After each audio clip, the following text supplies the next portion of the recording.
Past adjustment का जो concept है हमारा वो बेसिकली क्या है, हम लोग 11th क्लास में बेटा एक टॉपिक पढ़ा करते थे रेक्टिफिकेशन ऑफ एरर्स। जो रेक्टिफिकेशन ऑफ एरर्स होता था वो हमको क्या सिखाता था कि अकाउंट्स में अगर आपकी कोई गलती हो जाती है तो वो गलती ठीक करने के लिए ऐसा नहीं है कि आप उस एंट्री को काट के करेक्ट एंट्री पास कर दो, नहीं। बेसिकली रूल ये था कि जो गलत एंट्री आपने पास करी आप उसको कुछ नहीं कर सकते, आपको बाद में एक करेक्ट एंट्री पास करनी पड़ेगी जो इसके इफेक्ट को ठीक कर दे, ठीक है। इसी को बोलते थे ROE, रेक्टिफिकेशन ऑफ एरर्स।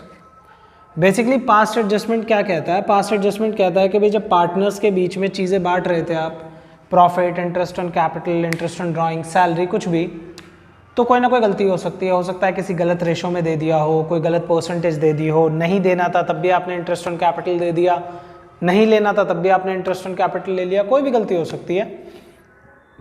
वो सारी गलतियों को ठीक करने का ठेका किसने ले रखा है, पास्ट एडजस्टमेंट ने। अब पास्ट एडजस्टमेंट एक इतनी अच्छी चीज़ है कि कितनी भी बड़ी गलती हो और कितनी भी सारी गलतियाँ हों, बेसिकली एक जर्नल एंट्री से सब ठीक हो जाता है, ठीक है। अब एग्जाम में प्रॉब्लम क्या है, पहले ये क्वेश्चन आता था 4 नंबर में, ठीक है। 4 नंबर में वो वर्किंग नोट बनाना और सब कुछ करना, दैट वाज वर्थ इट। अब प्रॉब्लम की बात क्या है, अब भाई ये आएगा 0.89 मार्क्स का, मतलब 1 नंबर का भी नहीं आ रहा, हम तो फंस गए। छोटी सी एक सलाह है मेरी, अगर आपका पास्ट एडजस्टमेंट थोड़ा हार्ड लगता है, आपको थोड़ा वीक है, तो बेटा इसको उन क्वेश्चंस में रखना जो आप तब अटेम्प्ट करोगे अगर आप पे टाइम बचता है तो, ठीक है। क्योंकि बेसिकली टाइम का ट्रेड ऑफ करके चलना है आपको ये देखना है कि बेसिकली कहाँ पे टाइम देना फ़ायदेमंद है एग्जाम में और कहाँ पे नहीं। अगर आपका पास्ट एडजस्टमेंट अच्छा है फिर कोई प्रॉब्लम की बात नहीं है।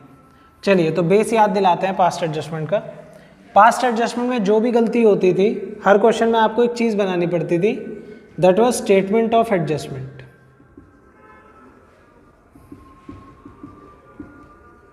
स्टेटमेंट ऑफ एडजस्टमेंट बनाने का फॉर्मेट बहुत सिंपल था। अगर आपके 2 पार्टनर्स हैं तो आपको 3 कॉलम बनाने पड़ेंगे, अगर 3 पार्टनर्स हैं तो 4 कॉलम बनाने पड़ेंगे, 4 पार्टनर्स हैं तो 5 कॉलम बनाने पड़ेंगे। मेरे यहाँ पे 2 पार्टनर्स हैं तो मैंने 3 कॉलम बनाए हैं, एक उन पार्टनर्स का और बेटा तीसरा फर्म का, और हर एक कॉलम में 2 सब कॉलम होंगे, एक डेबिट का और एक क्रेडिट का। आपको बस ये चीज़ें नोटिस करनी है कि बेसिकली आपने क्या चीज़ पार्टनर को गलत दी है और क्या चीज़ सही दी है, और उससे आपका बेसिकली पास्ट एडजस्टमेंट का क्वेश्चन ठीक हो जाएगा। अब मैं इसमें सीधा एक एग्जांपल ले रहा हूँ जिसमें जो थोड़ा अनयूजुअल भी है और जिसमें मैं बेसिकली 2 गलतियाँ लूँगा, क्योंकि किताब में आपको थोड़े सिंपल क्वेश्चंस दिए हुए हैं शुरू में। ये एग्जाम्पल आप कर लोगे तो आप आराम से किताब के शुरू के 7-8 क्वेश्चन तो बड़े आराम से कर पाओगे। देखिए, R and S R partners sharing profits equally,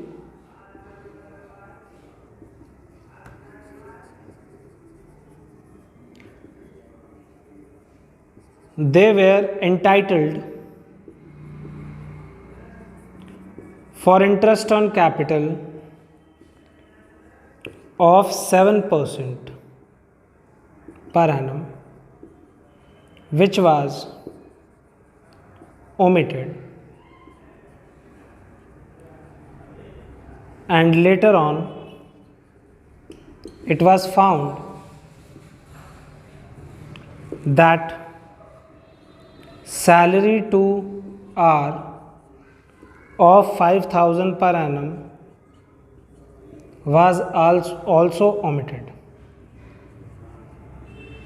capital लिख लीजिए RNS की 1,50,000। अच्छा सा क्वेश्चन है, सिंपल सा है, कोई हार्ड नहीं है। चलो अब जिससे मैं पूछूंगा बेटा वो जवाब देगा, ठीक है भाई। देखो, मनसिमरन मेरे को बताएंगे बेटा कि इनको जो इंटरेस्ट ऑन कैपिटल मिलना था वो पार्टनर्स कैपिटल के किस साइड आता है बेटा, बोलो बेटा, क्रेडिट साइड, ठीक है। पार्टनर्स को कुछ भी मिलना होता है तो किस साइड आता है, क्रेडिट साइड। और ये इंटरेस्ट ऑन कैपिटल हम भूल गए देना। अब भूल गए भाई तो एक सिंपल रूल है ना, भूल गए तो एक ही इलाज है, अब दे दो, अब तो याद आ गया ना। तो बेटा इंटरेस्ट ऑन कैपिटल कैसा है, करेक्ट। ये मैं आप लोगों के लिए लिख रहा हूँ, आप लोगों को ये सब अब लिखने की कोई ज़रूरत है नहीं, क्योंकि आपको ये कैलकुलेशन रफ में करनी है।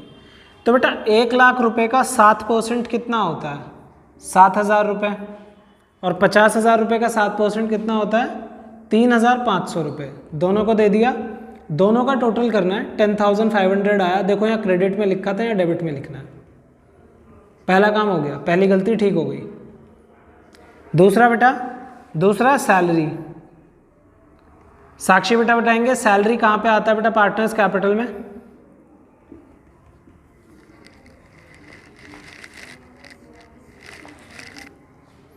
क्रेडिट साइड में। लेकिन बेटा इस क्वेश्चन में दो पार्टनर्स हैं, नाम बदल लेते हैं। और यहाँ पे सैलरी सिर्फ मिल रही है आर को, और हम देना भूल गए थे, तो ये भी दे दो बेटा। ये भी कहाँ जाएगा? अपोजिट में। ठीक है, हमने जो हमारी गलतियाँ करी थी वो ठीक कर ली भाई। ठीक है, अब इसको क्लोज कैसे करना है? क्लोज करना ही मेन स्टेप है। सिंपली आपने देखा बेटा फर्म की साइड का जो साइड टोटल ज़्यादा आ रहा है वो टोटल दोनों तरफ लिख दो। कम वाली साइड में देखो यहाँ कुछ नहीं है, ज़ीरो है। 15,500 में से ज़ीरो गए, 15,500। 15,500 को उनके प्रॉफिट शेयरिंग रेशो में बांट दो। प्रॉफिट कैसे शेयर करते हैं वो? इक्वल। बेटा ये किधर आ रहा है? क्रेडिट में, तो इनमें कहाँ बटेगा? सर डेबिट में। मतलब ये क्या है? लॉस है। और ये आपने निकाला तो ये तो करेक्ट ही होगा ना। 15,500 को इक्वल बांटेंगे, कितना आएगा कौन बताएगा?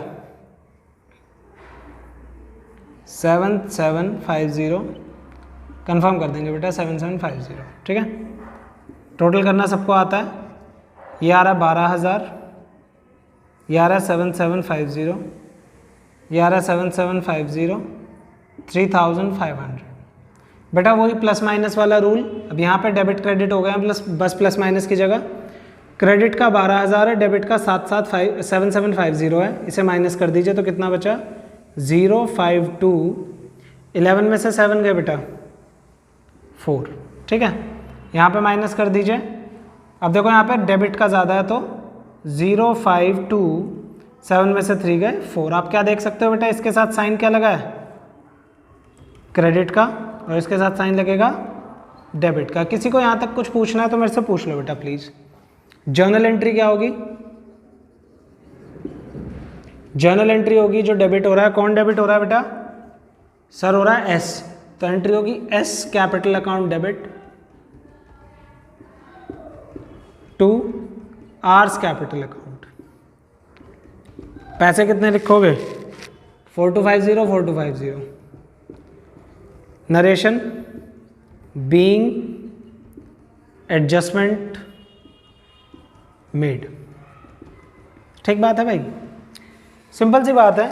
लेकिन आप लोगों ने देखा कि ये मेरा बनाया हुआ क्वेश्चन है, मैं ही कर रहा हूँ और मुझे पास्ट एडजस्टमेंट बहुत अच्छा आता है, लेकिन मुझे भी बेसिकली 3-4 मिनट लग गए।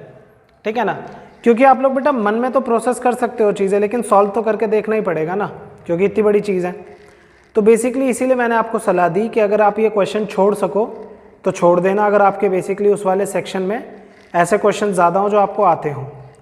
ठीक है, इसको आप तभी करना अगर आप पे टाइम हो, क्योंकि आप भी करोगे ना, रटा रटाया क्वेश्चन भी करोगे तब भी 2-3 मिनट ले लोगे, और हम पे 2-3 मिनट है नहीं देने के लिए इन चीज़ों को। तो इनको एंड में करेंगे ऐसे क्वेश्चंस को एग्जाम में। स्क्रीनशॉट ले लीजिए, अपना बनाया हुआ एग्जाम्पल है और आपको ऐसी एग्जाम्पल्स पे ज़्यादा नज़र रखनी है।